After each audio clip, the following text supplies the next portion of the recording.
Góðan daginn öll sömul, ég ætla að byrja bara örstutt á því að bjóða okkur velkomin og tala íslensku, svona 3, 4, 5 setningar áður en við snúum þessu yfir á ensku og svona eitthvað formlegu dagskrá, en fyrst bara svona örfáar upplýsingar til ykkar. Þetta sem sagt fyrirlestur í boði Félags- og mannvísindadeildar Háskóla Íslands og Snarótarinnar, sem eru grasrótarsamtök og standa í margvíslegri starfsemi sem auðvitað kostar eitthvað, og þarna frammið sem þið gengur framhjá þá voru ýmsar svona upplýsingabæklingar snarrótina og ýmislegt efni sem tengist starfi þeirra og það umfjöllunarefni sem við erum að fjalla hér í dag.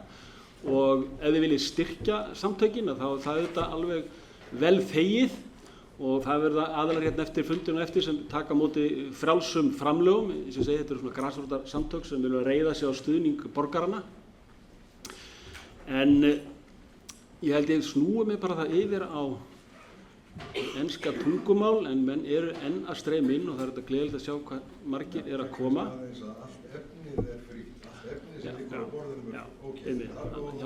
Upplýsingar mitt frá hérna talsmanni mitt grasrótarsamtakanna Snarótarinnar að efnið er þarna frítt. Það er þarna upplýsingar samtökin og ýmislegt efni sem tengist til dæmis málunum sem við erum að ræða í dag, og það er sem sagt frítt fyrir alla að taka. En svona jafnframt bent á það fyrir þau ykkar sem hafa áhuga að styðja samtökin, styrkja samtökin, að þá eru þetta frjáls framlög frá ykkur vel þegin. En það er gleðilegt að sjá hvað margir eru hér komnir, og ég sé að menn eru ennþá svona streyma inn, þannig ég er svona ekki alveg kannski að byrja þetta svona formulega, en ég vona að allir sjáu og heyri vel. Það eru þetta að koma hingað niður líka og vera hérna, svo látið pláss hérna hjá okkur niðri. Sko, fyrirlestarinn sagði mér hérna rétt áðan að hann myndi ekki byrja að tala fyrir en það var einhverjir standandi. Það er okkar til honum. En hérna menn er enn að streyma inn.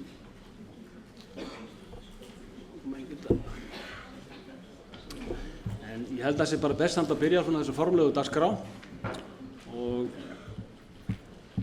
til að sýna fyllstu kurteisi hvað fyrirlesturinn, þá ætlum ég bara að skipta úr ensku núna.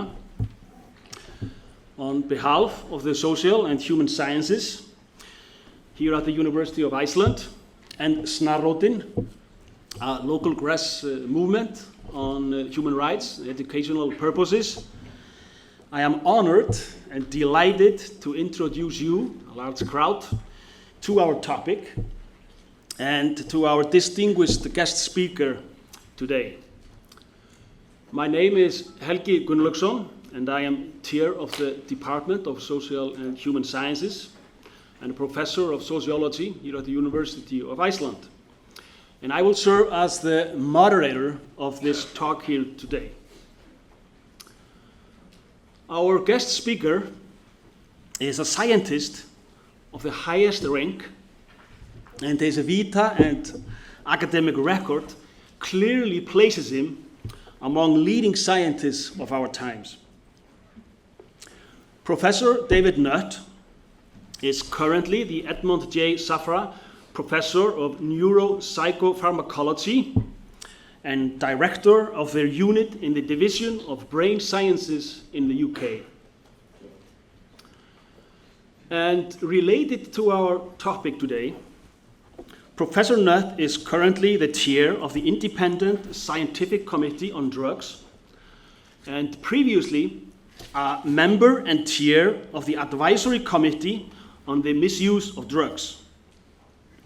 And he served as the medical expert on the independent inquiry into the Misuse of Drugs Act, the Runciman report that some of you here remember vividly from the year 2000, and Professor Nutt was a medical expert in that report. And still, I think, is in good effect and speaks to us still today. It was out in 2000, the year 2000. Well, the publication record of Professor Nutt is really impressive. And he has published more than 400 research papers, a number of reviews, book chapters, 8 government reports on drugs, including the Runciman report, and a total of 27 books. That's quite something. He broadcasts widely to the general public both on radio and television, including BBC, on, among other things, illicit drugs, their harms and classification, and his interviews in our local media yesterday, probably some of you saw or heard, gave us a great insight to his work and his perspectives. In 2010, the Times Eureka Science magazine included Professor Nutt in the 100 most important figures in British science and the only psychiatrist. But let's turn to our today's topic. Our drug policies, both here in Iceland and elsewhere, have increasingly been challenged in recent years, and we see some signs of change in some countries. For example, regarding decriminalization of personal use of drugs and introduction of harm reduction policies, harm reduction philosophies, and we've even seen legalization of cannabis in some instances. A change of winds in the air. How much that it is, we have to see, but there is some change in the air. Perhaps a paradigm shift in our approach to drugs.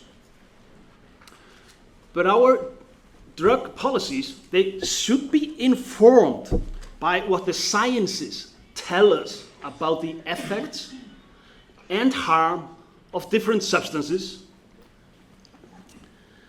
But what do the sciences really tell us about drugs? What kind of knowledge do they provide us with? Can this knowledge, for example, can it be used to justify our current drug legislations?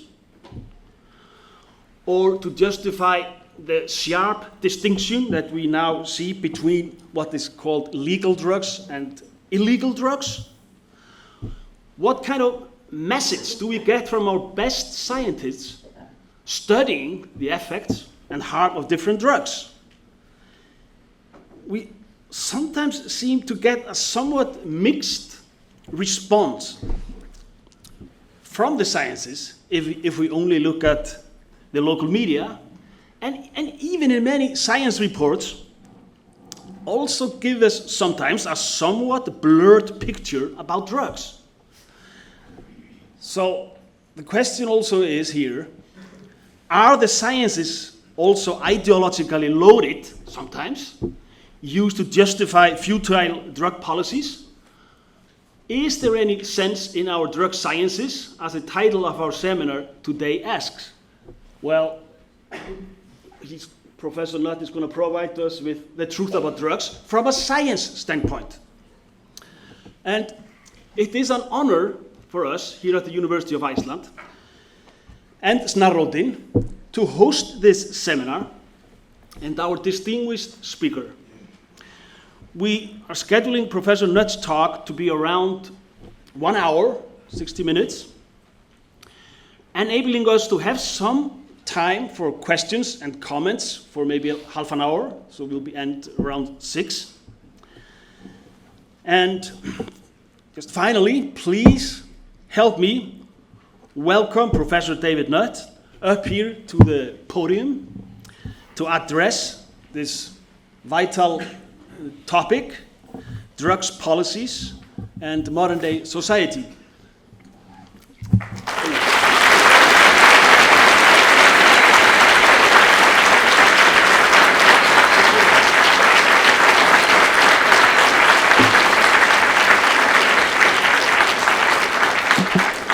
Well, thank you very much, and I'm amazed so many people are here. Especially, it's the one day you see sun in the year, so you're obviously extremely keen. So I'm very honoured and privileged to see so many people.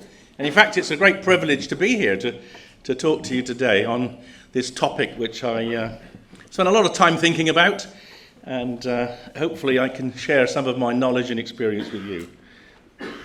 So I have to give you this warning, this health advisory. This is an article on me from a magazine called Science, and I did ask them if they would put a question mark after the title, Dangerous Professor, but they insisted they knew better, so it is a fact. I am a dangerous person, and you have to be very critical of what I say, therefore.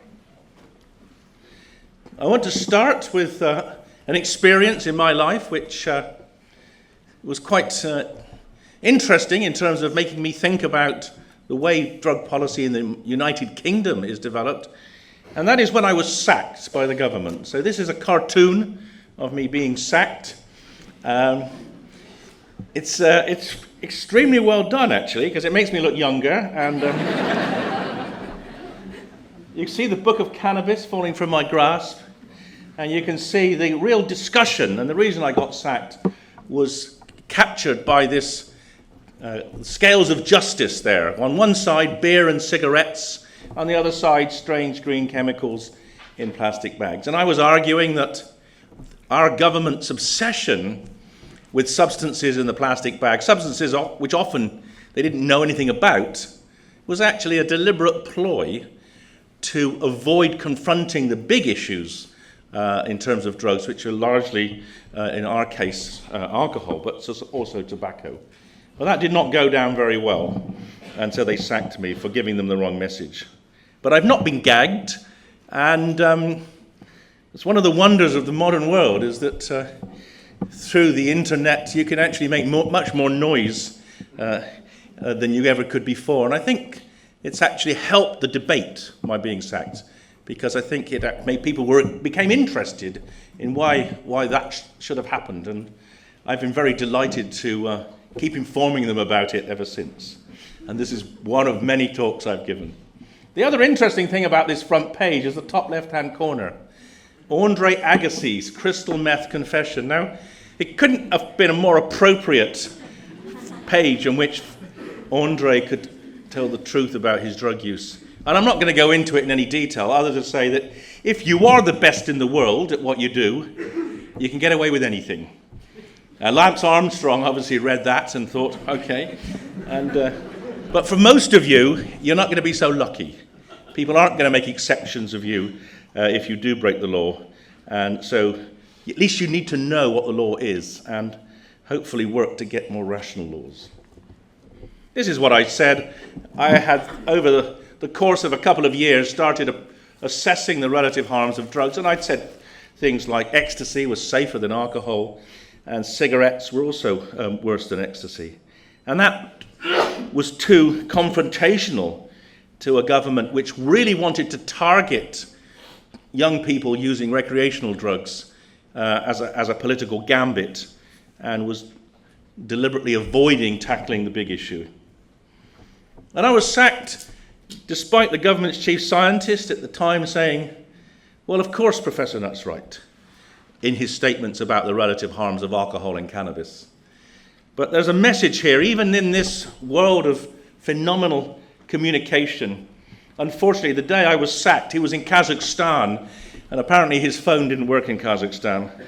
So he wasn't able to be consulted. So in the end, the decision to sack me was made by the Prime Minister and the Minister for the Interior, neither of whom knew anything about drugs.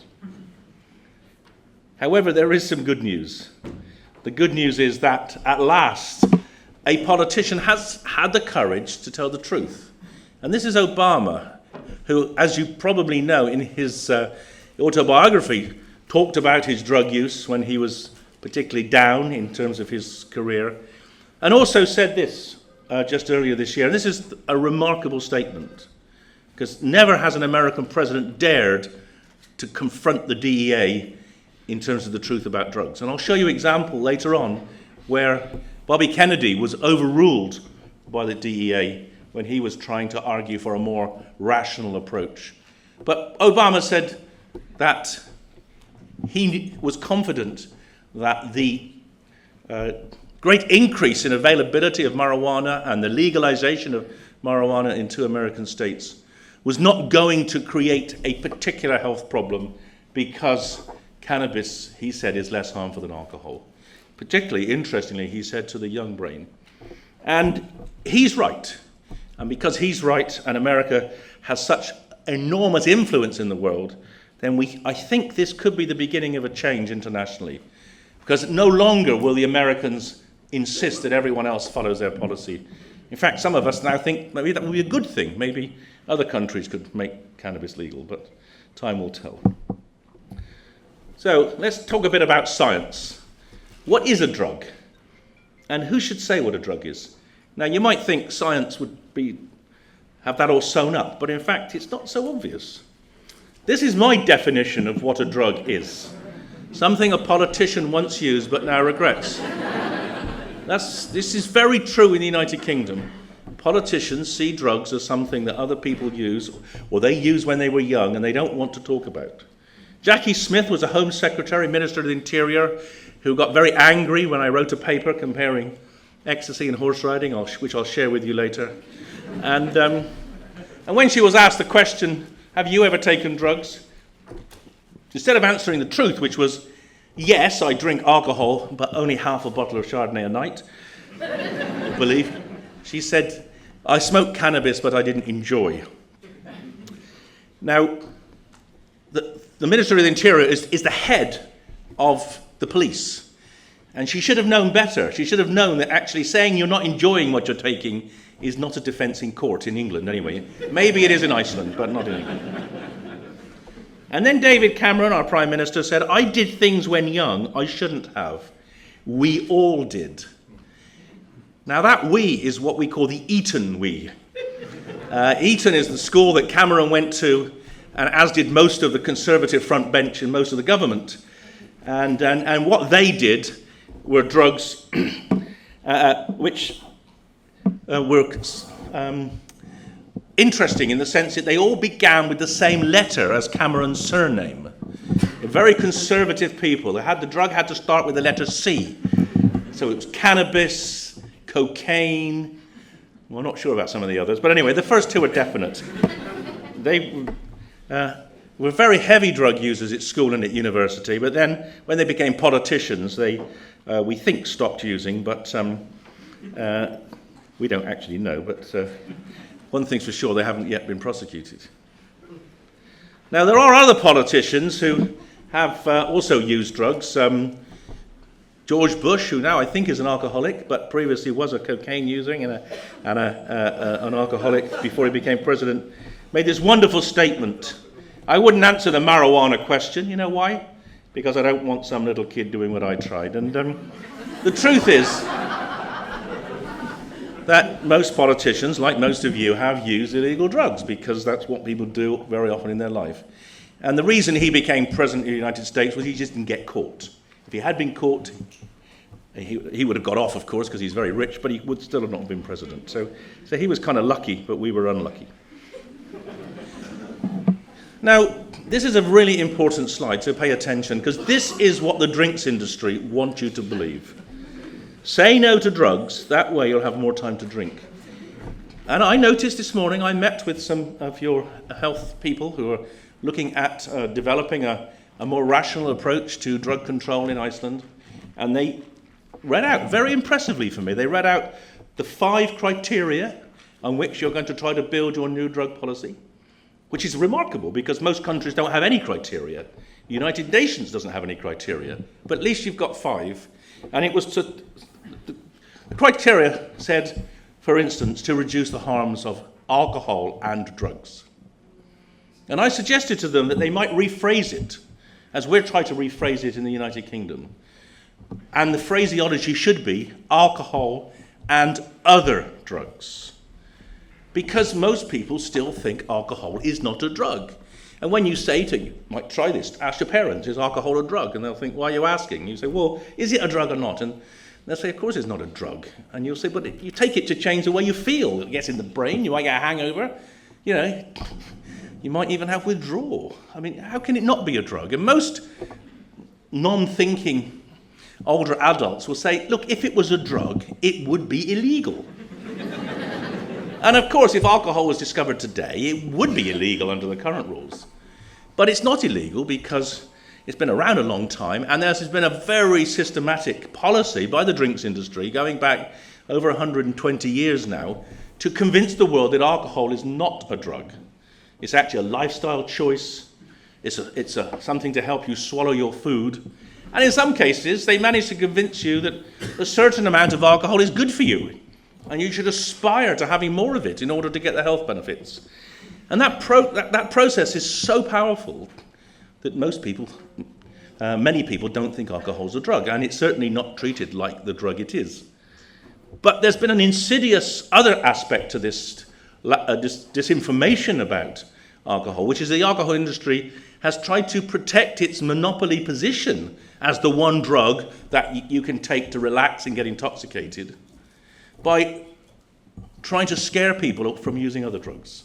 So much of the disinformation about newer drugs, recreational drugs, is indirectly supported by the drinks industry, who are terrified that there may be a cultural shift and people will switch from alcohol to other substances.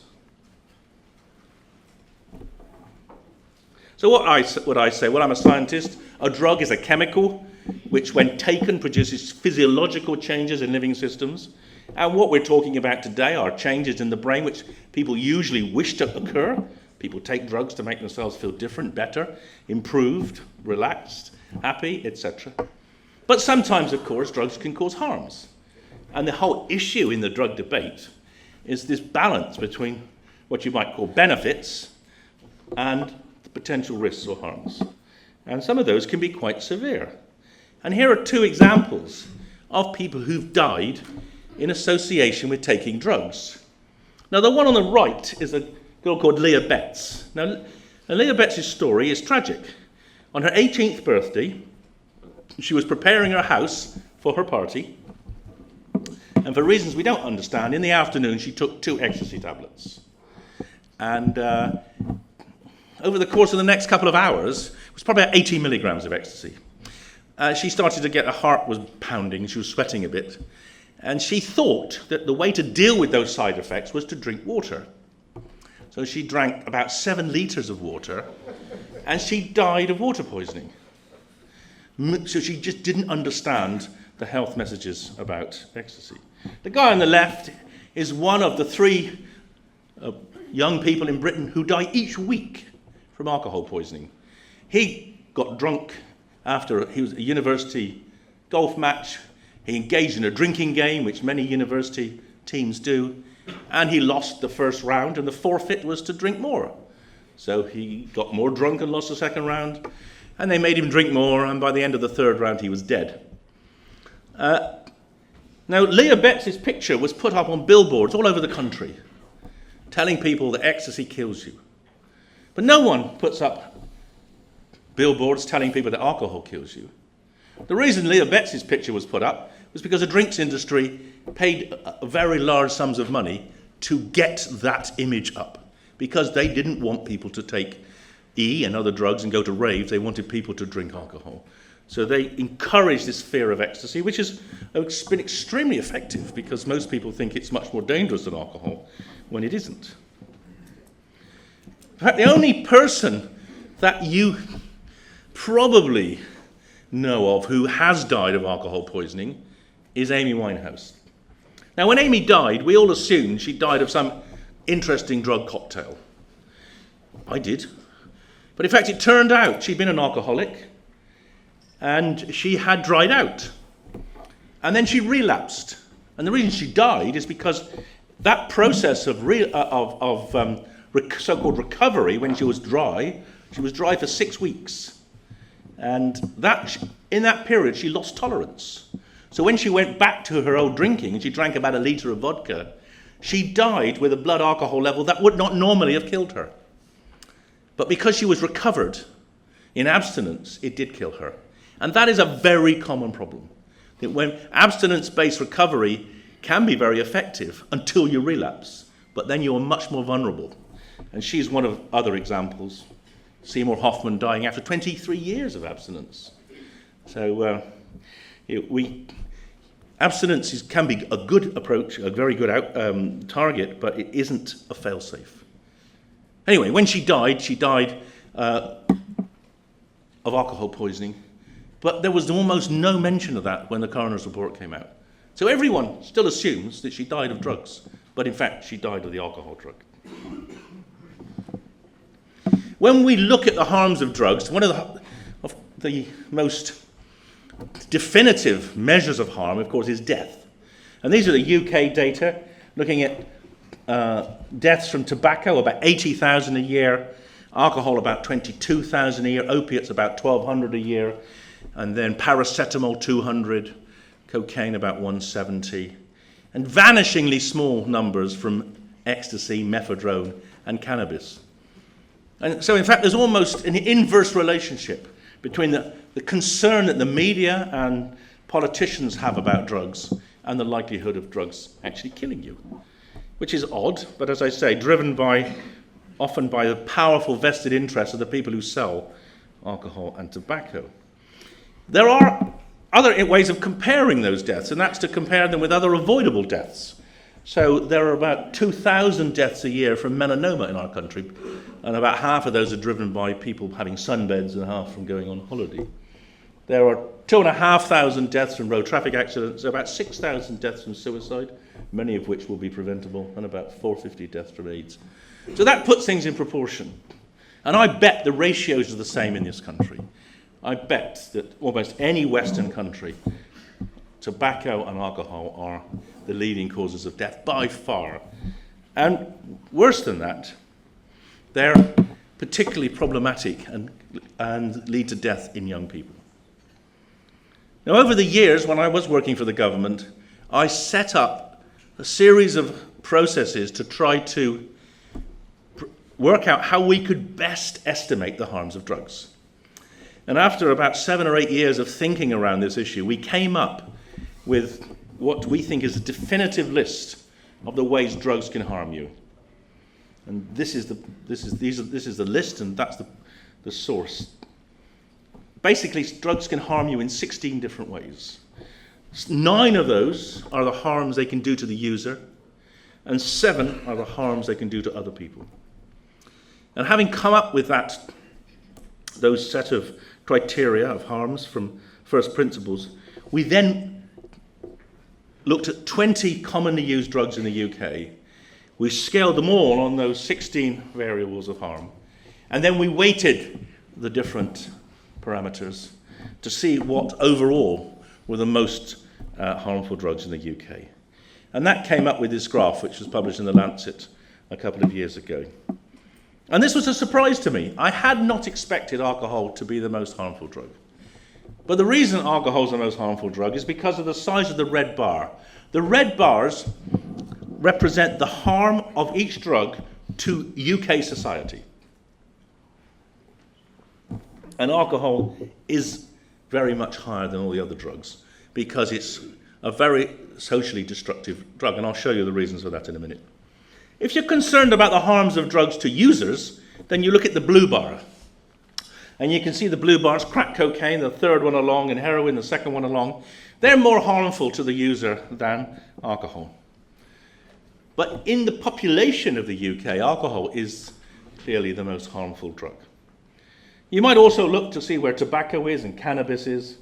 And you might also look to the right-hand end where drugs like ecstasy, mushrooms, LSD are very, very low harm to society and relatively low harm to the user. So just bear that distribution in mind as we go through the talk, because that helps make sense of some of the arguments we will take up.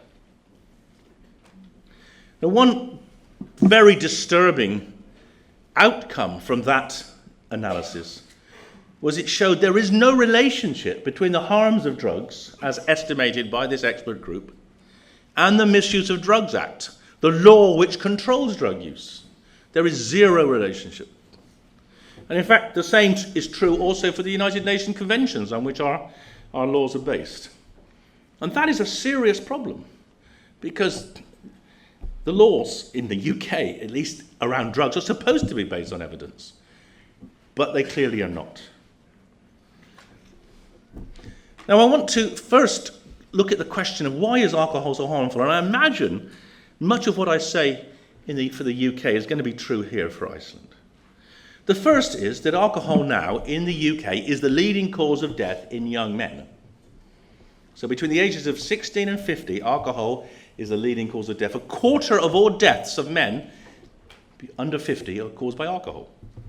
Now, I'm looking around this room, and there's a lot of young men in this room, and I imagine that some of you will be rather surprised that you're more likely to die from alcohol than from anything else, like cancer or road traffic accidents or suicide. That is a chilling statistic. What's even worse is that women are catching up. And certainly by the end of this decade, I imagine it'll be the leading cause of death in women, young women as well. So that's something that is very worrying, that young people are dying because of alcohol. These data go back a bit further. They go back to 1970. And they look at the likelihood of anyone in Britain dying from a disorder of a range of different organ systems in the body. See? Circulatory system, brain, cancer, respiratory disease, liver disease. And you see all these colours here, everything except the liver has gone down. Heart disease, for instance, in 40 years, deaths from heart disease per 100 people has gone down by half. Because society is healthier and medicine's better. That's what you'd expect in a civilized Western country. Isn't it odd that liver disease has gone in exactly the opposite direction? Liver disease has gone up 5 times. And almost all that increase in deaths from liver disease is due to alcohol. We've seen it coming. We saw it starting to diverge in the 1970s. But we've done nothing about it as a society. In fact, we still actively deny it happens because politicians are clinging on to this belief that if they are soft on alcohol, they will get re-elected. You also hear stories. There was one in the newspapers last week. Some of you may have read it. A study from Australia suggesting that cannabis might damage the brain. There's scare stories about pretty much every drug damaging the brain. The truth of the matter is, and I'm a brain scientist, and I do lots of imaging of people taking cocaine and heroin and look at their brains. The only people who've got damaged brains are these people who are alcoholics. These are 4 of my patients. They're abstinent, so they're no longer drinking. They're in trials to find treatments to stop them relapsing. And they've got brains which are obviously different to the control brains you see above. You don't have to be a doctor to see that these brains are full of holes. These brains are more damaged than many people with Alzheimer's disease. We have known for 2 centuries that alcohol damages the brain. But no one talks about it because we don't want it to be true. In fact, one of the reasons why we're going to have an epidemic of dementia in the next 20 or 30 years is because of alcohol-related brain damage eventually leading to dementia. And alcohol causes a huge amount of social damage. Before the Gulf oil spill, this was the biggest man-made environmental disaster. The Exxon Valdez, some of you remember, the supertanker full of oil crashed into the Alaskan coast and deposited millions of tons of oil, wiped out about 1,000 kilometers of wildlife. And the captain was drunk, and he just steered into the rocks by mistake.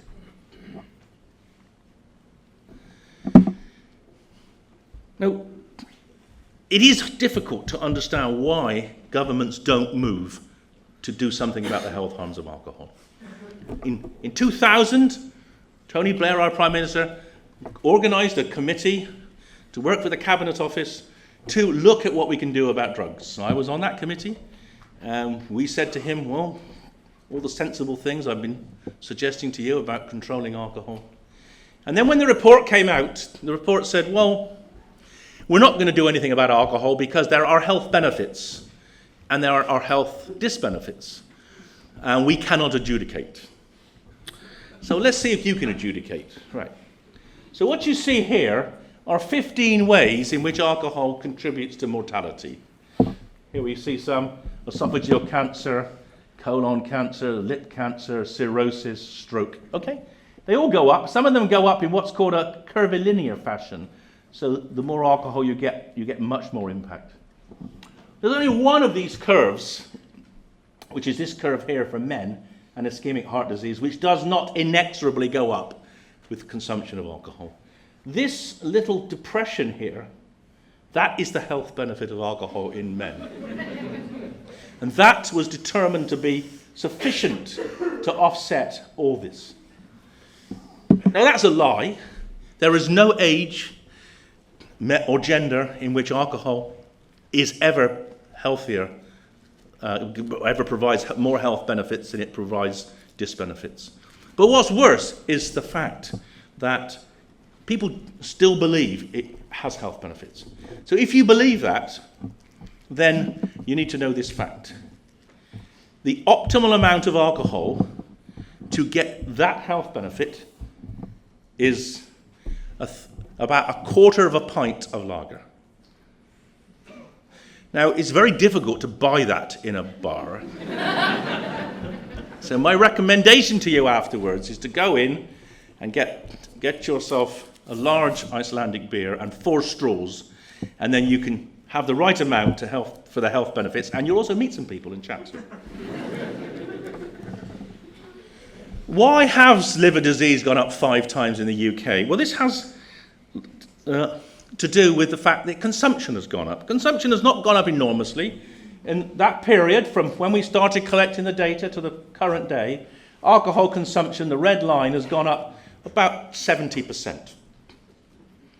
And because of the curvilinear relationship between consumption and harm, liver deaths have gone up 5 times. But there's a message here for Iceland.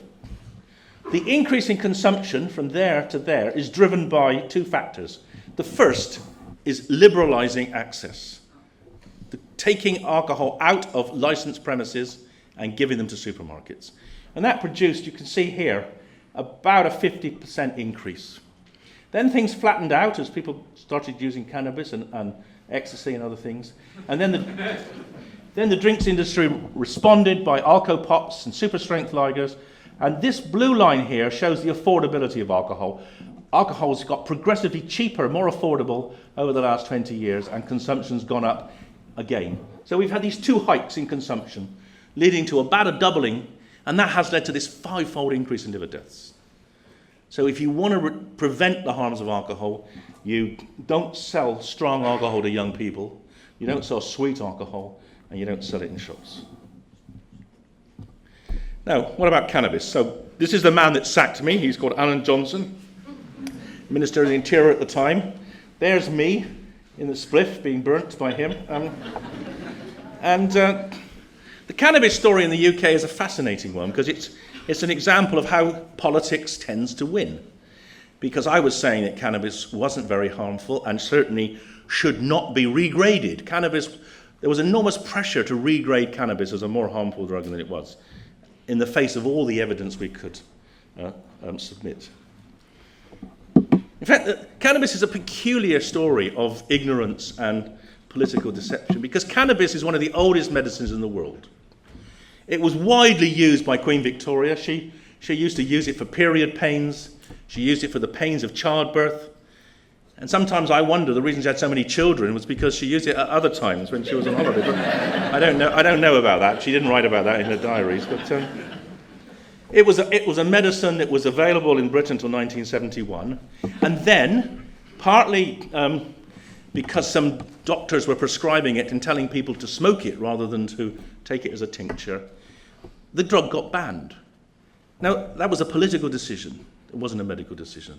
And since it's been banned, it's been denied to many patients. We have 30,000 patients in Britain at least who are using cannabis illegally because it's the only medicine that helps them with their chronic illnesses. But we've also seen this remarkable change. So we banned the drug in 1971, and over the next 40 years, consumption went up 20 times. Now that's, for those of you who believe in prohibition, I think that probably should give you pause for thought. So it made, we now, at least half the population has at some point used cannabis. So prohibition of cannabis hasn't done anything to, as far as we can see, to stop use. But it's an interesting phenomenon. In that same time when alcohol consumption went up almost twice, cannabis consumption went up 20 times. Now you might then think, well, if there were harms of cannabis, they would sure as hell be obvious, with over half the population at least having some exposure to it. But I showed you there are no deaths from cannabis. And that presented the government with a big problem. Because if it's not killing people, how can we even justify it being illegal, let alone made more controlled. And there was enormous political pressure to control cannabis more harshly because the Labour Party wanted to show it was as hard as the Tory party on drugs. So the question I pose is, why was cannabis illegal if it doesn't kill people? Of course, the answer is to appease the USA, because the USA at that time were treating cannabis as their number one public health problem. And we slavishly tried to do things to appease the Americans. But in order to do that, we couldn't simply change the law based on whim. The government had to try to find some evidence to suggest that cannabis was more harmful than it was. And there were three things they turned to, and these have relevance to the debate here today in Iceland. The elevation of skunk as the predominant form, the risk to driving, and schizophrenia. And I want to just take each of those in turn.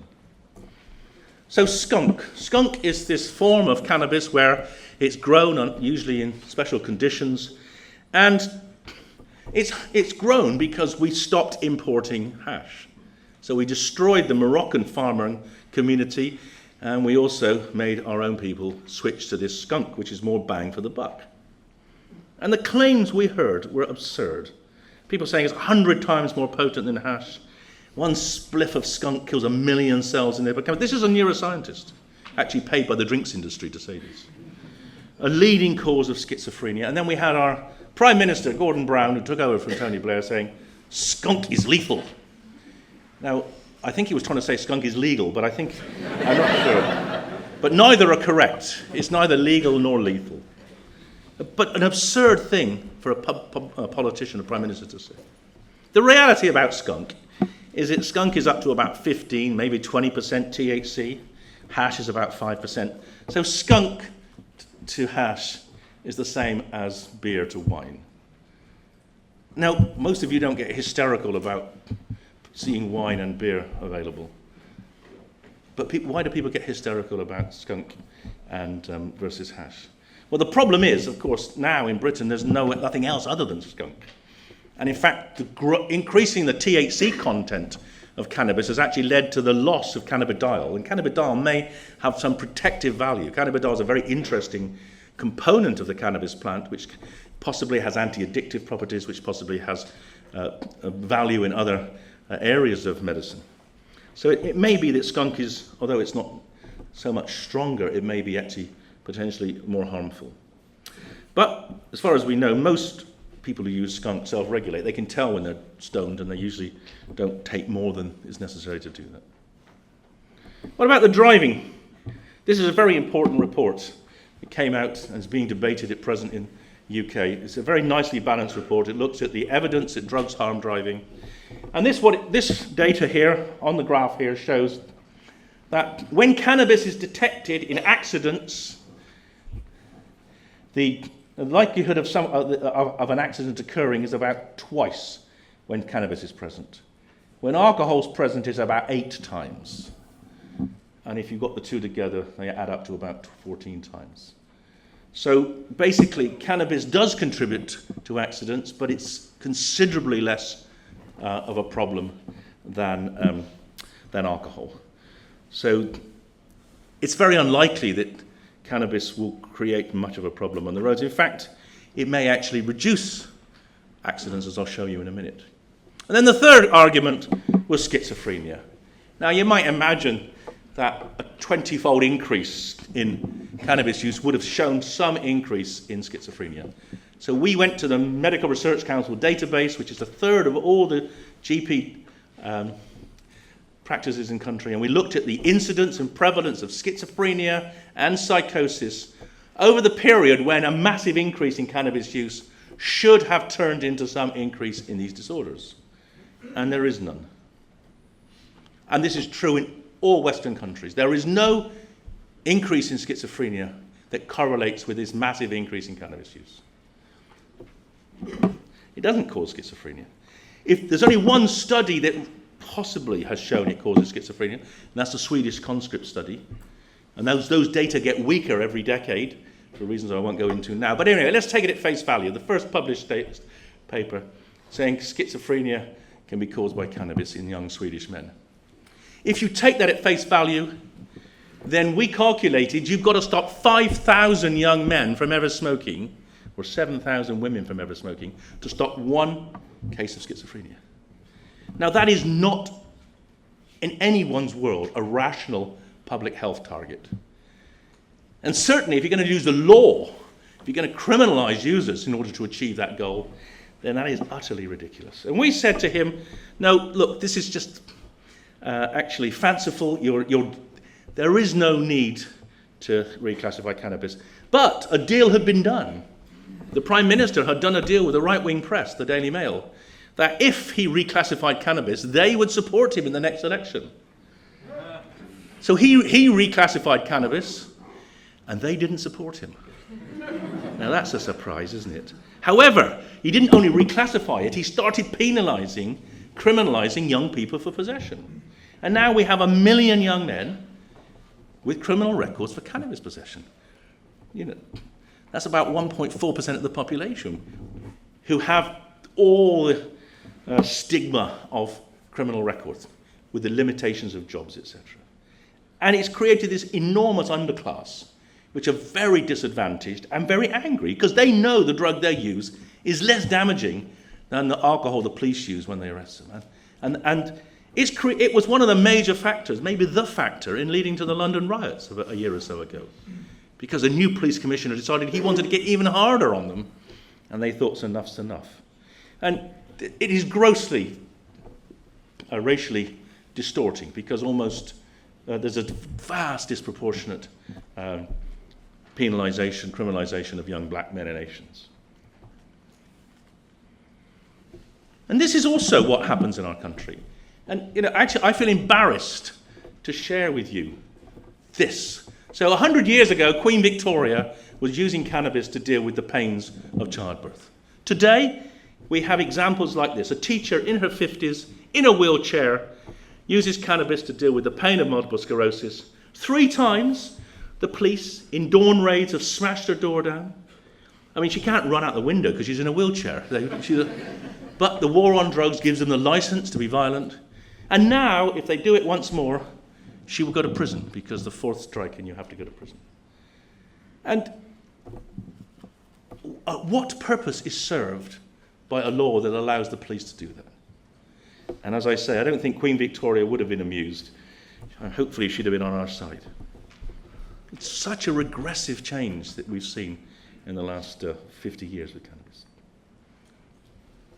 In fact, it turns out where people have had a more rational approach, such as the US states which have rebelled against the federal government's control, we've seen some interesting positive benefits, not just in terms of the health benefits of cannabis, but this paper last week from JAMA showing that there's significantly less abuse of opiates. When people can treat their pain with cannabis, they don't need to take OxyContin. And this is a very, very profound benefit, which might well be useful to most countries. And also, we've seen in Colorado, even with medicinal cannabis, some of which must leak out into the recreational users, over the 5 years of medicinal cannabis being legal, we've seen an 18% drop in deaths on the road from people very drunk. Because people who are stoned usually don't want to drive, and if they drive more slowly. So these are paradoxical, but perhaps not unpredicted health benefits from making cannabis more available. I need to say a few words about the media, because in my country, the media have been one of the most malign influences in terms of rationality about drugs. And this is a beautiful PhD done by Alistair Forsyth, working in the MRC health unit in Glasgow. And he looked at every death in Scotland that had a coroner's report in the 1990s. And then he took all the ones in which a drug other than alcohol was present at the time of death. And there were 2,255 of those. And then he looked through all the newspapers to see which deaths got reported. And what was fascinating is that there was no relationship between the drug and the reporting. So if you die of paracetamol, only one of the 265 deaths were reported. Morphine, 1 in 72. Amphetamines, which are rare, 1 in 3 deaths are reported. Cocaine, 1 in 8. Methadone, 1 in 16. Heroin, 1 in 5. But the drug that always got reported was ecstasy. So the reason the public think ecstasy is a very dangerous drug is because that's what I read about. But paracetamol is killing 20 to 30 times more people a year than ecstasy, and not being reported at all. So that was in the 1990s. What about today? Well, this is how mephedrone, I don't know if you had MCAT, but this is what the Sun used, one of our more outrageous newspapers. This is what it said about mephedrone. Legal drug, teen ripped his scrotum off. Now, so we wrote to the Sun and said, well, that's really interesting because that's a very important side effect of the drug. Could you please tell us who this person was so we could find out how much they'd taken, even had they taken mephedrone? And they said, oh no, we don't know who it was. We were just told that happened. Which means they made it up. And it goes on today. This is last Sunday. This is the Mail on Sunday, another right-wing paper. Kew Gardens drug storm over intoxication season, which includes talks on mind-altering plants. So I am going to give a talk at Kew Gardens. It's our leading botanic research centre.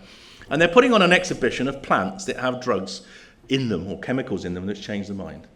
And this newspaper is trying to say that this national facility shouldn't have such exhibits because it's encouraging and inducing people to take drugs.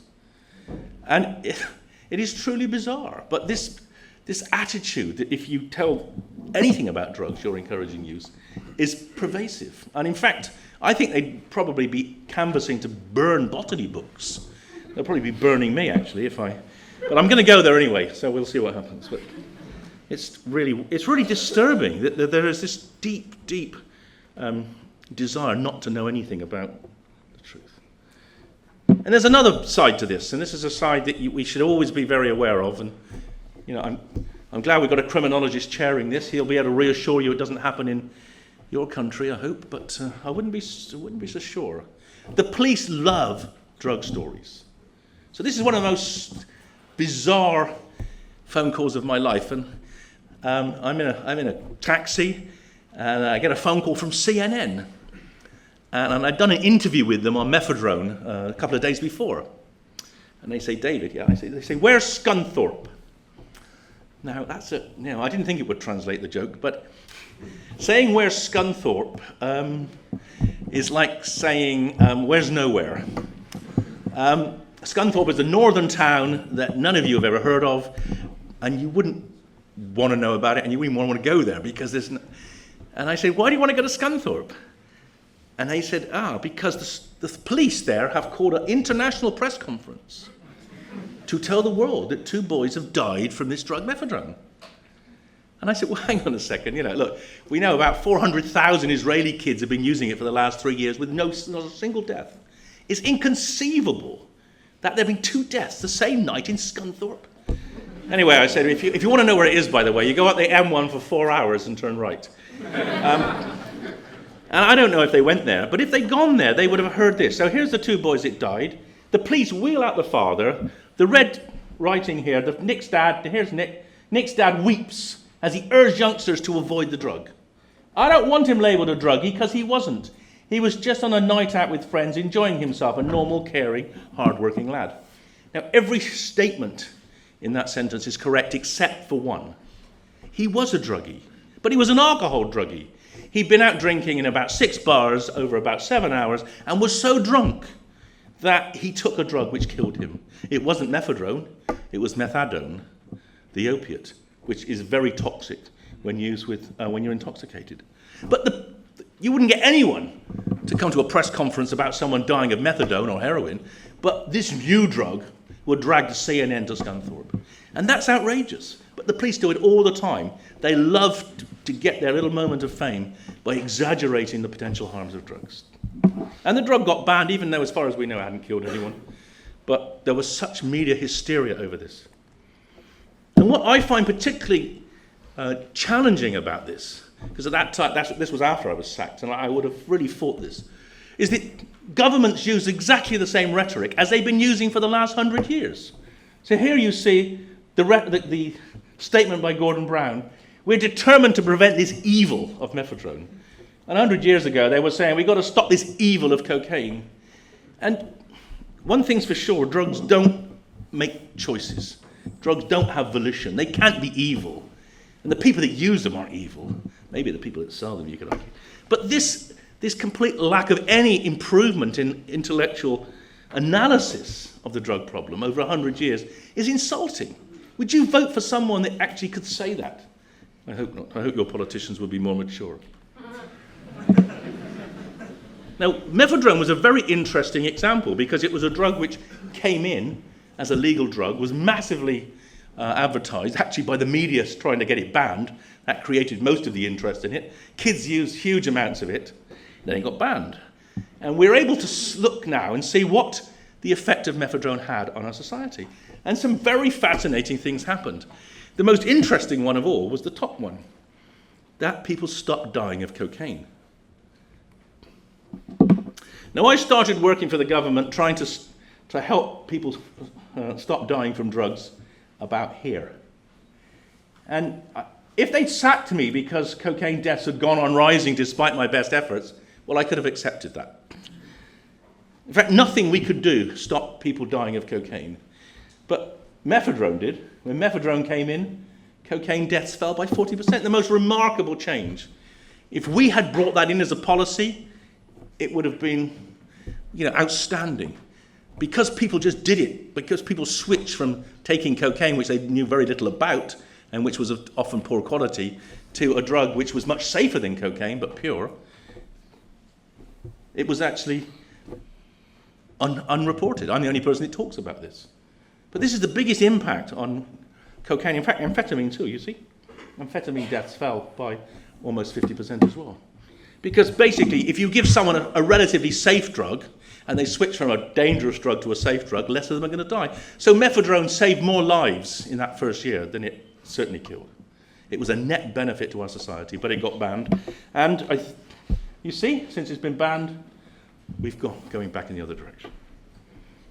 There's another very worrying feature about what the drug scene in Britain, which is something I hope you don't get here, which is the production of these alternative versions of MDMA, which are again a product of the way in which MDMA production has been targeted on the precursors. And there's been a real success in reducing the international supply of saffron for MDMA production. So people have switched to other oils. And when you do that, you get drugs like PMA. And so we now have this very significant increase in deaths from PMA because people can't get ecstasy, which is safer. And that's another very unpleasant example of prohibition. And we see this. For the last 100 years, we have seen how prohibition leads to greater problems because people use more toxic drugs. So with alcohol, people started using methanol. With opium, they started switching to heroin, particularly IV heroin. With cannabis, we see skunk. And we see synthetic spice. A massive increase in the use of these synthetics we know nothing about in order to get around the laws on cannabis. And with cocaine, we've seen crack. So I think we know the lesson now, that if you prohibit a relatively safe drug, you can end up having greater harm from more harmful drugs. But then I want to finish by focusing on my present concern, which is how the drug laws not only do harm to users and society through making more harmful drugs available, but also have a very malign influence on research, and in fact have impeded research much more than I ever imagined until I started working in this field. And if you want to read about the background to this and how the laws are so convoluted that people can't research, read this review, published just over a year ago. And I think the drug laws in the last 50 years, since the UN conventions were really enacted in 1960 and 1971, they are the worst censorship of medical research ever. In fact, there's only one worst example in the history of science, and that's when the Catholic Church banned the telescope in 1616. And they banned the writings of Copernicus for 150 years. We've banned research on a whole range of drugs for, over 50 years. Unbelievable. And the drugs we've banned are drugs which we knew were medicines before we banned them, like cannabis, like ecstasy, MDMA, which was used in psychotherapy, like LSD, which I'll show you about in a minute, and new drugs like methadone, which were being developed to treat addiction. Now, I showed you they could well be useful treatments for cocaine, but they're banned now. So we've banned medicines and we've stopped research with new drugs, all in this futile attempt to stop people using them. There's no evidence that there's less use. There's just less research. And I ask you this question. Maybe LSD would have saved Amy Winehouse. So before LSD was banned, there were 6 studies using LSD to help, with psychotherapy, to help people overcome their alcoholism by essentially seeing another way to deal with life or think about life. And in fact, LSD was a medicine. It was called Dulicid. If you look at the data, this is a recent analysis by a group in Norway, the effect size of LSD in treating alcoholism is as good as anything we have today. But alcoholics have been denied it for the last 50 years. In fact, since then, there's only been one clinical trial just reported in Switzerland for people with terminal illness. And we have just done the first study of LSD in Britain in 50 years. And what we're discovering when we do work with LSD and psilocybin is that these drugs have very profound effects on the brain, which opens up all sorts of interesting avenues for future therapeutic use. So why was LSD banned when it was a medicine and it had been used in 40,000 patients and it was curing alcoholism? Well, it was banned because young people were using it and discovering that they didn't want to fight in Vietnam. And they'd rather go and live in Haight-Ashbury than over in Hanoi. And that was enough to get the US Drug Enforcement Agency to start creating myths about its harm in order to get it banned. They wanted it banned, so they did what all agencies do, and they still do today, is they magnified the scare of the harms. And if you think the Sun headline on methadone and tearing off your scrotum was ridiculous, look at these. So here you have a series of headlines in papers. Girl gives birth to a frog. LSD made me a prostitute. LSD fed 8, rapes a TV. You know, these are absurd. Absurd. And yet they were enough. They were enough to essentially shut up the American people and allow the drug to be banned. And the drug was banned in the face of opposition from the most powerful man in America, Bobby Kennedy, who would have been president if they hadn't shot him. And he said this: why, if trials were worthwhile 6 months ago, why aren't they worthwhile now? We keep going around and around. If I could get a flat answer about that, I'd be happy. Is there a misunderstanding about my question? So he knew the DEA were lying to him. And he was trying to get them to explain why they wanted to ban this drug, which was a medicine. I think perhaps we've lost sight of the fact that LSD can be very, very helpful in our society if used properly. But it doesn't matter. You can be the most powerful man in America, you can have the rational arguments, but the DEA blocked it, and have blocked it for 55 years. And I think that's outrageous. You followed suit. You guys don't even know, I mean, all the laws that have been affected and empowered through the UN by the USA, you've just slavishly followed. There's no way you can do it. You've signed up to the conventions. I mean, maybe there's no one here who wants to research these drugs, but if they wanted to, they'd be very difficult. And now we really have to look for a change, because this is, as I say, this is the worst censorship of life science research, of medical research ever. And I'm going to finish by asking this fundamental question. We ban drugs, but we don't ban other dangerous activities. And why is that? And can we learn from other activities some sort of get some metric of harm, which we could then reflect back to what we do with drugs? And there are many crazy things that young people do. Here are some of them, which we allow because it's thrilling, it's exciting, and sometimes we try to minimize harm by making them wear helmets. Sometimes we even encourage it. About 100 people a year die in the Alps ice climbing. We don't, if you wanted to save lives, it'd be much better to ban ice climbing, which is easy, because you can spot them, they're on the hill, than ban ecstasy. But we don't. We actually celebrate those deaths for reasons I don't understand, but we celebrate them. And people do other crazy things. I just wanted to warn you, Vikings, that I don't think the Viking helmets will help you, but the kilts might. You might get a little bit of a parachute effect.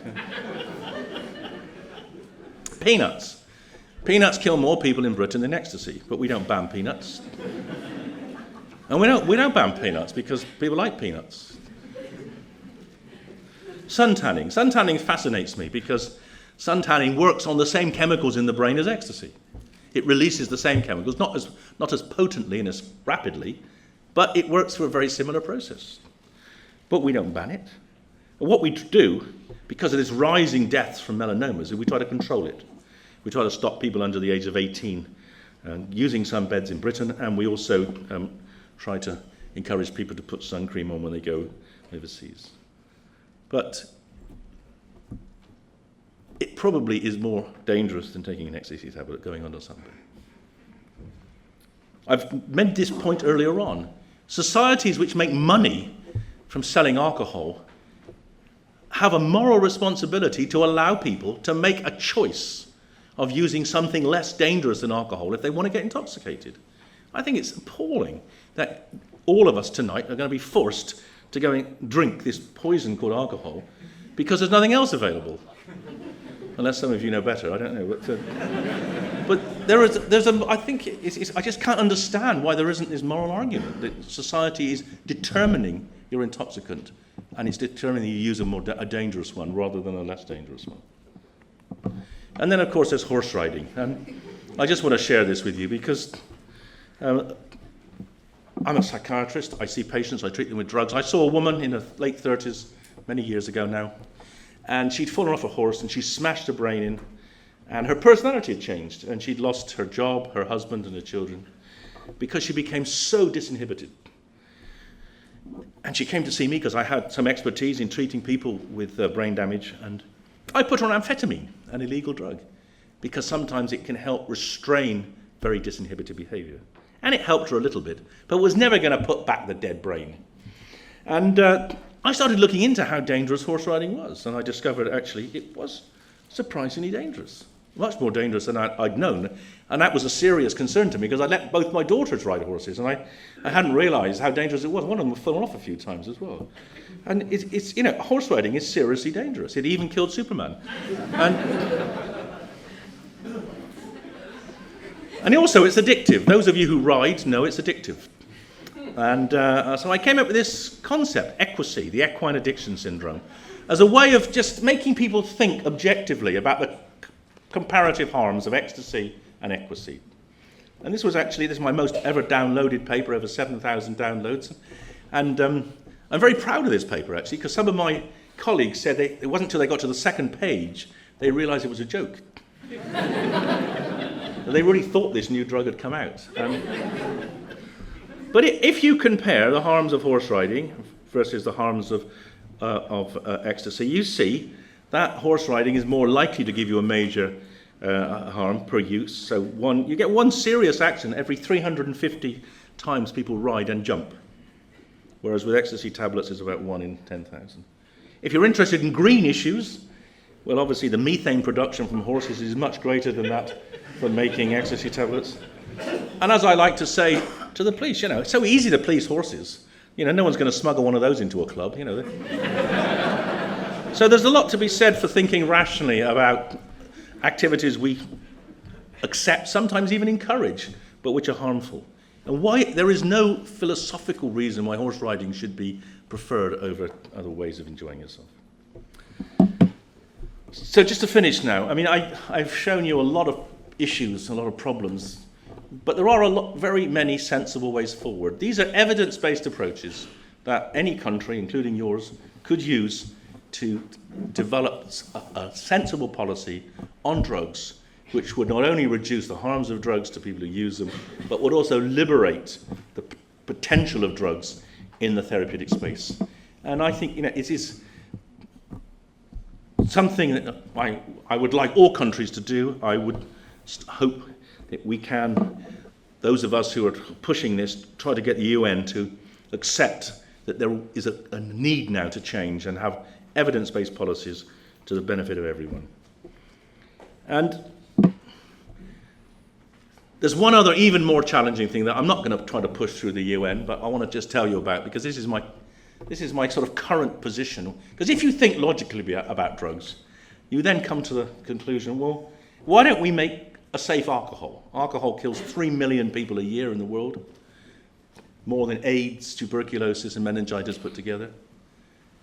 Modern science allows us now to make a drug which we could all go out and use tonight, have the same kind of relaxing, socializing effect as alcohol, and also take an antidote afterwards and drive home safely.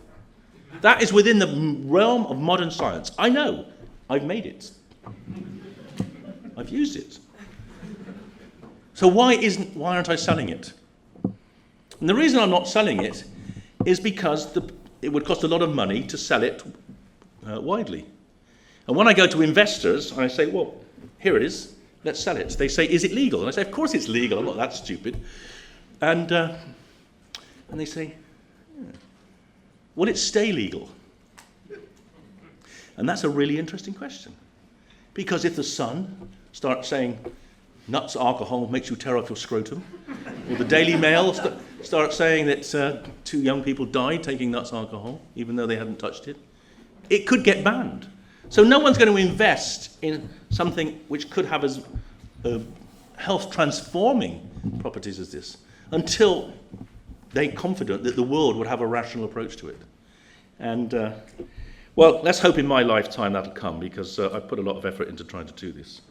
At least I've got the cartoonists interested. So here we have the Times last year talking about drinks, alcoholic drinks, with making commentary on Professor Nutt's alcohol. So maybe if people start laughing about the concept, maybe they'll start taking it seriously.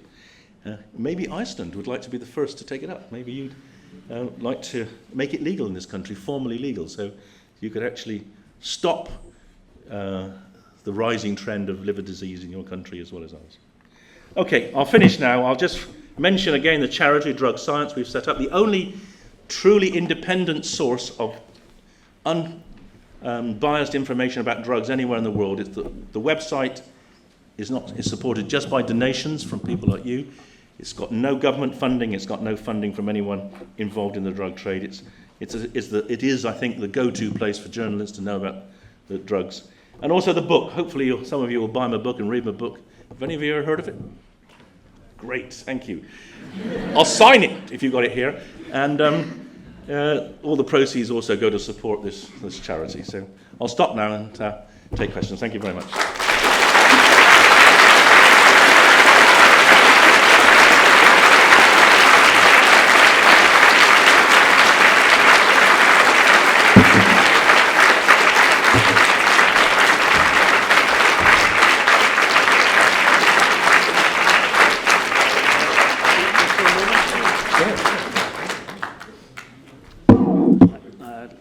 Thank you, Professor Nutt, for a very well informative, but at the same time kind of thought-provoking lecture, and entertaining as well. And I'm really sure, that many of us here want to come up with questions or comments, and we'll have some time for that. Yeah, some time for that. But just before we open the floor, and then you can see there's somewhere, when you rate the seriousness, I'm going to take advantage of my position of being a tier. But is that when you rate the seriousness of drugs, I'm sure you take into account the number of users behind the drugs, because alcohol is so widespread, but of course cannabis is kind of more to the side, And so when you rate these drugs, it's based on the objective nature of the drugs themselves. Not really based on kind of the number of users, Because yes. So let me talk about that. This is just really to clarify, because absolutely. It's an important. It's a vital point. It's a vital point. So that's why we color-coded the graph to show the blue bar is the harm of the drug to the average user, And the red bar is the harm of the drug to society. So yes, the more a drug is used, then the more societal use, the greater the red bar is likely to be. However, I mean, we do have this very interesting comparison now between three widely used drugs: alcohol, tobacco, and cannabis. And in fact, I've written a paper, which you can get from the website, comparing cannabis and alcohol. So these are our two popular intoxicants. It's called popular intoxicants. And certainly in student populations in Britain, 60 to 80% of the students use cannabis regularly, and about the same number use alcohol regularly. And you can see that then you're almost on a level playing field. And cannabis, on almost all measures, comes out as less harmful than alcohol, because it doesn't cause violence. It doesn't cause very much damage to your body. I mean, some people can get coughs, and maybe there's some damage to the lungs, and it can raise blood pressure a bit in older people. But alcohol is intrinsically more toxic, particularly because when you drink alcohol, every molecule of alcohol you get rid of has to be turned in the liver to acetaldehyde, and that is what you pickle human parts in. So, inevitably alcohol is toxic. You can't get rid of alcohol without poisoning yourself, whereas cannabis doesn't have that toxicity. Okay, thank you very much, and we'll have time for some questions. First, stand up and maybe just tell you who you are, and then come up with a question. But let's just have it very brief. We only have maybe 15, 20 minutes, for a discussion. So just kind of keep it brief and or a comment or a question. Please.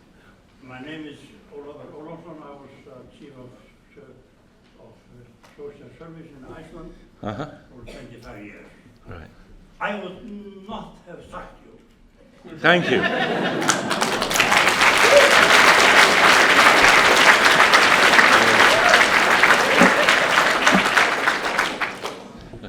It is a good lecture. I am impressed. Thank you. Just one question. I agree with you what you said about alcohol, completely 100%. But I would like to ask you one question about cannabis. Yes. You didn't talk about many studies have shown that, say, if you smoke cannabis one night, you may not smoke it again until after 2-3 weeks, because of how slow, how the elimination of the drug is slow. But the functional effect. But it can affect your No, that's not. memory, maybe. Well, no. So let's just take those two things separately. So the first is the functional effects of cannabis disappear within 24 hours, unless you have taken an enormous amount. And they've shown, there was a very nice study looking at pilots, showing that pilots were as good as they were before cannabis 24 hours later. The drug stays around, metabolites stay in the body for a very long time. And that's the problem. So people detect the metabolites up to 3 weeks, but the drug is not affecting the brain after about 24 hours. And in terms of the long-term memory impairment, well, yeah, I mean, if you're stoned every day for years, your memory isn't going to be as good. But that's the same if you're drunk every day. I don't think cannabis has a specifically long-term impairing effect on memory. It doesn't leave a long-term impact after you've stopped using, whereas alcohol does, because alcohol damages the brain, cannabis doesn't. Brief question, please. Introduce yourself, please. Lecture, Dr. Nutt, attorney. I have two questions on the social impact of this changed policy. First, maybe is it ignorance, or is it laziness, or is it some interest behind this crazy policy? Some money or media? What causes this? The second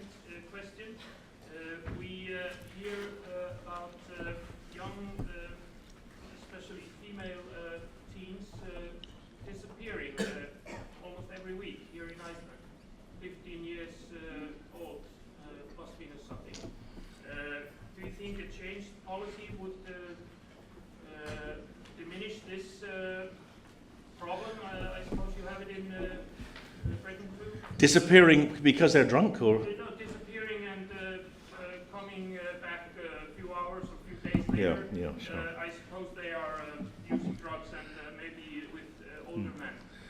Yeah, possibly. So the second, I mean, there is the one thing we did before I was sacked was do a very systematic review, including 2 pieces of research on date rape. And what is very clear about date rape is that alcohol is present in almost every case. In fact, half of cases of date rape in Britain are just alcohol. And the other cases are alcohol plus other drugs.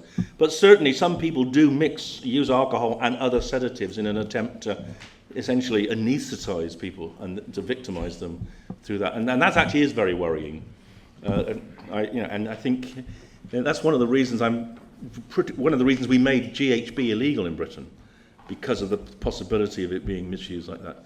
Your first point about who's behind the law, then that's a really interesting question. I mean, they're not very open. I mean, there are some people who kind of self-proclaimed prohibitionists, and they come largely from the view that if it's illegal anyway, so they're upholding the law.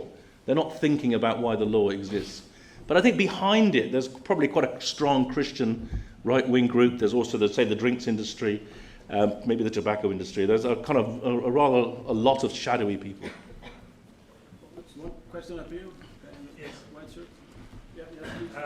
Hello, my name is Oscar and I'm a psychology student here. I wanted to address the allure of illegality. Like you say, the only fact you still want some substances to be banned. Like we see with the increase of these illicit drugs over the years, the only differentiator is illegality. That has been the rise of illegal drugs. How do you perceive these changes would affect? Because there are people you have proposed, like you had a card system where you can get 2 ecstasy tablets. There will be always an excess demand for these substances, so you don't drive out the illegal market. There will still be this illegal market, even though you... Well, yes, I mean, there's no perfect solution. What we can say is that where countries that have brought in more rational policies, and the best example is the Netherlands. You know, the Netherlands has made cannabis effectively legal for the last 25 years.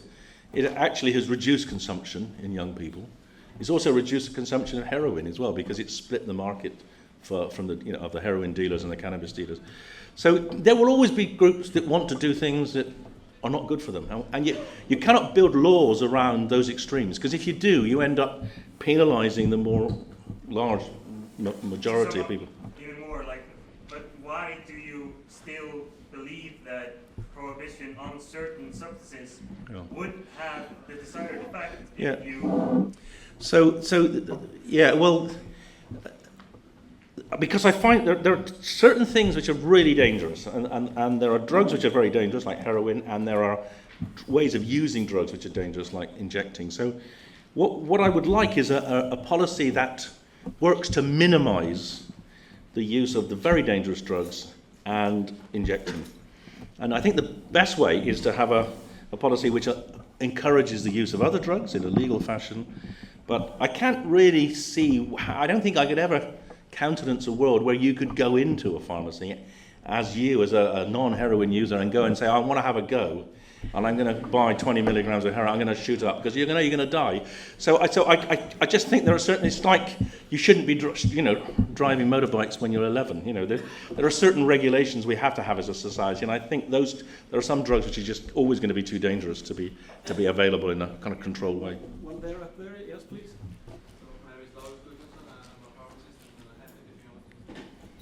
I have 2 questions. One is about when you were assessing all these 20 different drugs, about the accuracy of exposure. The ones that are less lethal, really. Sure. People remember or the report and so forth. And the other question is about the dozens and dozens of new synthetic psychostimulants that are waiting. They're not on the official list,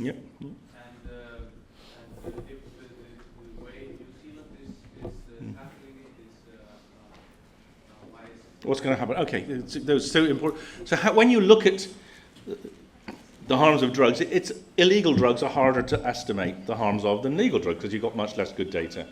So that's why you need a large group of experts, and yes, there will be more uncertainty about the estimates for the illegal drugs. But what we've done is the best you can do, and what you shouldn't do is say we can do nothing, because we can't do it perfectly. I mean, there are an infinite number of possible chemicals that could be made to change the brain, and they probably will be. As we keep banning drugs, which we know, people will find other drugs. And the problem is, and this is the spice example, they'll find drugs which we know much less about, which must be much more harmful, which is why I think it makes sense to have some kind of regulated access to drugs which have been around for 40 or 50 years, which we know a lot about, like cannabis, like ecstasy. Those drugs, if they were available in a regulated fashion, would almost certainly take away any desire from most people to go into the realms of unknowns. There was one guy somewhere there, wasn't it? Yes. Please stand up.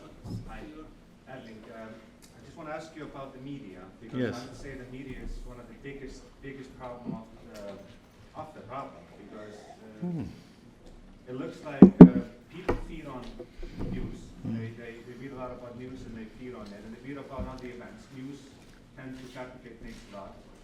They talk about UFOs. People don't know what to believe, UFOs or not.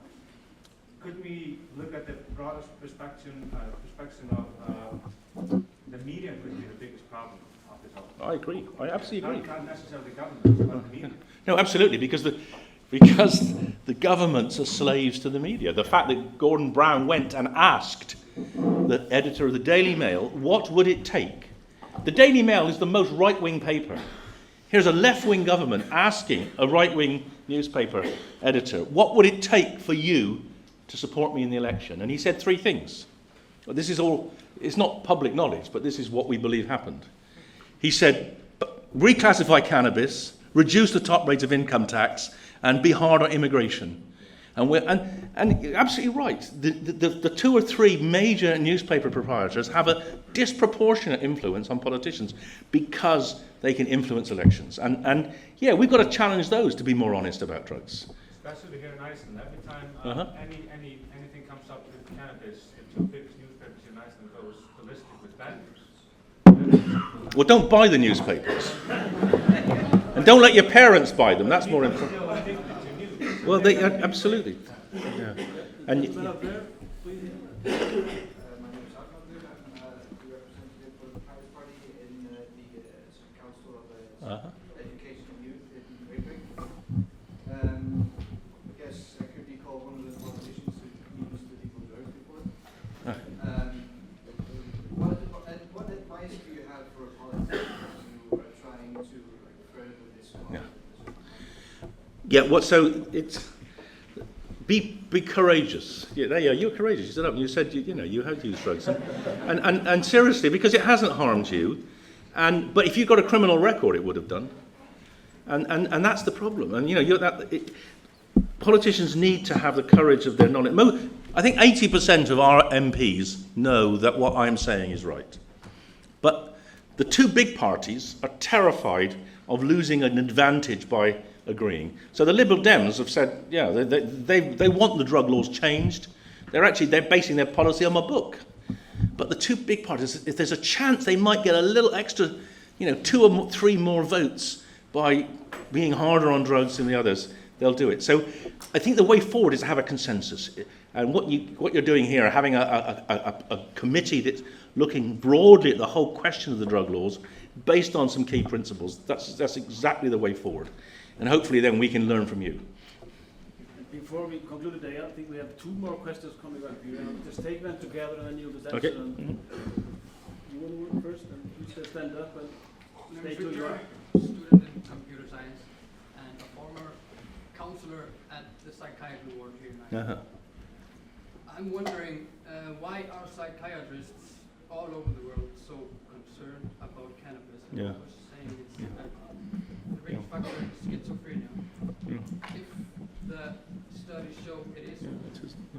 Well, it's because it's the one thing they think they can do something about. I'm serious. I'm absolutely serious. No, there are most. Look, okay, you take, treat someone with schizophrenia who smokes cannabis. When they smoke cannabis, they get more positive symptoms. The voices get louder, okay? The voices get louder. When psychiatrists talk to their patients, they ask about the voices. Oh, the voices got louder, the cannabis is bad. When you ask people with schizophrenia, why are you smoking cannabis when the voices get louder? They say, well, because I feel better. And actually I can move better and I can think more creatively. I'm not locked into obsessing about the voices. So there are now a number of psychiatrists who are thinking that cannabis might actually be useful in schizophrenia in terms of the negative symptoms.